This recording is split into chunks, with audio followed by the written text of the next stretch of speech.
So after one of the worst movies of all time, you can imagine my horror when it came time to watch Exorcist III. The first one, of course, needs no introduction.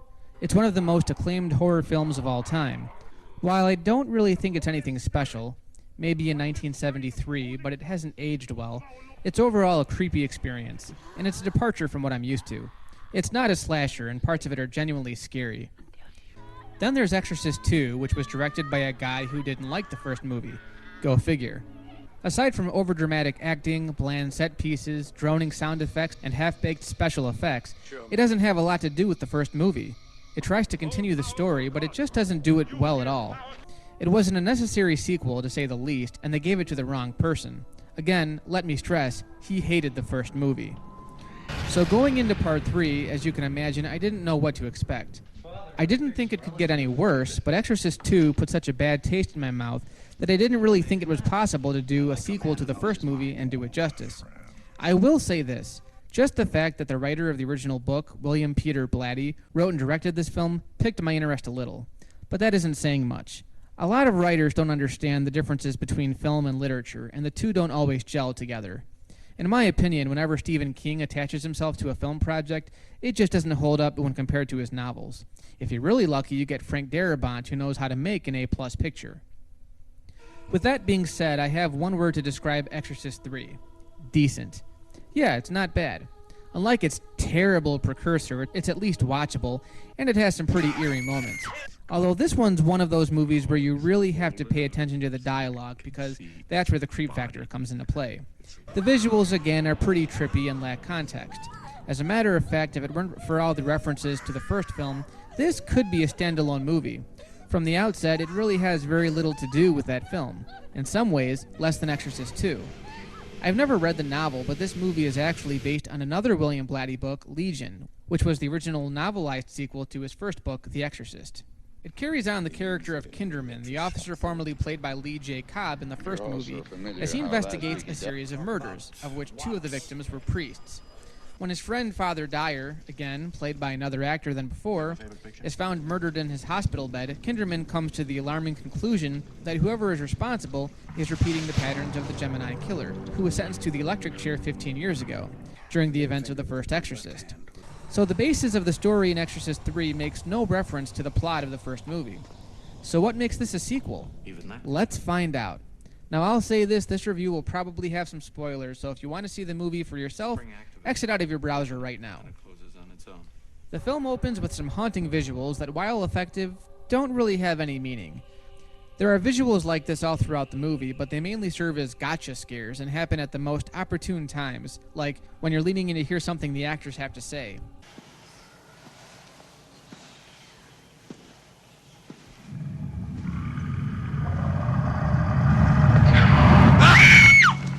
A statue of Jesus Christ starts to bleed and his eyes actually open. We never discover why a statue of Jesus Christ opens his eyes. Is he supposed to be possessed? So we meet Kinderman, played by George C. Scott, who has got to be one of the most talented actors I've seen. Seriously, he's one of the 2 reasons to see this film. He's got some pretty funny dialogue, too. On the entrance exam for new policemen, they ask, what are rabies and what would you do for them? Ryan said, rabies are Jewish priests, and I would do anything I possibly could for them. Go home to your families. Talk about wops. Remember in the first Exorcist where Kinderman liked to go to the movies all the time? Well, 15 years later, he's doing the same thing, having a debate about why Shakespeare's Macbeth is so great. He's also still friends with Father Dyer. Apparently, every year on the date that Father Karras died, the 2 go to see It's a Wonderful Life together. Watching these 2 interact is one of the highlights of the movie. Is that for me? Oh, I founded the street. I thought it suited you. I thought you told me there's nothing really wrong with you. There isn't. My brother Eddie had these same stupid symptoms for years. Your brother Eddie died at the age of 30. He says he likes to take Kinderman to the movies to cheer him up. Then, in the next few scenes, Kinderman says the same thing about Dyer. Yeah, every year on this day he gets depressed, so I try to cheer him up. Today's my day to cheer up our friend Father Dyer. When Kinderman starts investigating the deaths of the priests, we go right into Law and Order mode, where they go over all the possibilities of how the victims died. This is all good and well, but in the next scene, Kinderman has a dream where I guess he's supposed to be in heaven. This is one of the only scenes in this movie that can't be taken seriously. It's just goofy. Look at how fake the costumes and the effects look. This is why writers don't usually make good directors. In the dream, Kinderman finds Dyer. When he sees him next, Dyer is killed in his hospital bed. This is when Kinderman reaches the conclusion that the killer is patterning themselves after the long-dead Gemini killer. One thing that's kind of strange about this movie is they almost never show the deaths. There's some gore towards the end, but the only details we get is when Kinderman begins talking to the murder suspect. Now, aside from some of the returning characters, the first time they really make any sort of throwback to the original movie is here, where Kinderman and the priest try to link the killings of all these priests with Father Merrin's exorcism of Reagan McNeil. Up to this point, it really doesn't feel at all like that first movie. At one point, Kinderman looks into a cell at the hospital and sees a mysterious man in shadow. The man starts talking to himself, which is weird, but it doesn't give us any hints as to who he is. When talking to one of the doctors, Kinderman then believes that the man in the cell is the thought-to-be-dead Father Karras, who is last seen rolling down a long flight of stairs to his death. Now this is where the movie really starts to get good. The second reason to watch this movie is because of Brad Dourif as the resurrected Gemini killer. We've been seeing a lot of good old Brad, haven't we? Child's play, Lieutenant.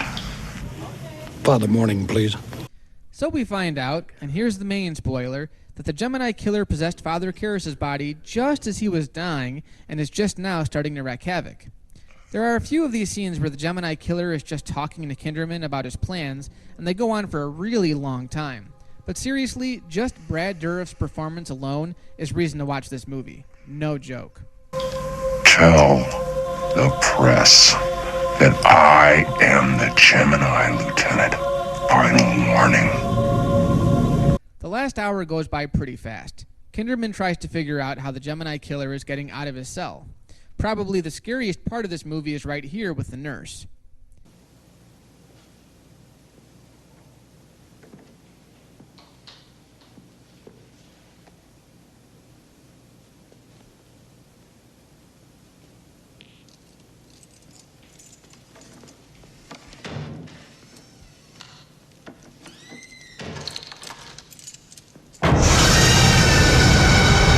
That honestly scared the living shit and piss out of me at the same time. There's also this scene with the rabid granny crawling on the ceiling with the reflexes of a fly, and Kinderman's just oblivious to the whole thing. So the Gemini killer threatens Kinderman's daughter and sends a catatonic nurse to his home. Catatonics are so easy to possess. Where Kinderman stops her at the last second. This scene's pretty laughable and comes out of left field, but it's entertaining to say the least. Originally, Blatty didn't want an exorcism to be in this film, as he was trying to have it be as close to his novel as possible. And actually, the original name of the film was just supposed to be Legion, like the book it's based on. Apparently, Blatty wasn't a big fan of Exorcist II either. I am the Zuzu. But understandably, he was under pressure from the studios to rename it Exorcist III, as well as to include an exorcism at the end, where Father Morning comes in to exorcise the demon from Karras' body. Father Morning dies, rather bloodily I might add, considering the rest of the film was practically bloodless. Kinderman comes in to face off against the demon, Father Morning lives long enough to put in his 2 cents, and the movie just ends. That's it. We see Kinderman standing over Karras' grave, and then we go to the end credits. Seriously, this movie makes up for the shitty last movie. If it hadn't been called Exorcist III, it might actually be more recognizable. The thing is, no matter what you call it, it's a sequel to The Exorcist. And that being said, it doesn't feel like it. Even with all the tie-ins to the first movie, it's really a different type of film. I mean, for God's sakes, there was never meant to be an exorcism in the first place. But it's got a great cast, some really sharp dialogue, and a pretty memorable villain. What more could you ask for? Again, the main downside is that the scares are not in the visuals. The visuals are the worst part of the movie, and in the film medium, that's not supposed to be the case. The best parts are all with the dialogue, so with that being said, you might as well be listening to a book on tape. It's still a much better improvement from that other movie, and while it's not as memorable as the first, you should give it a try.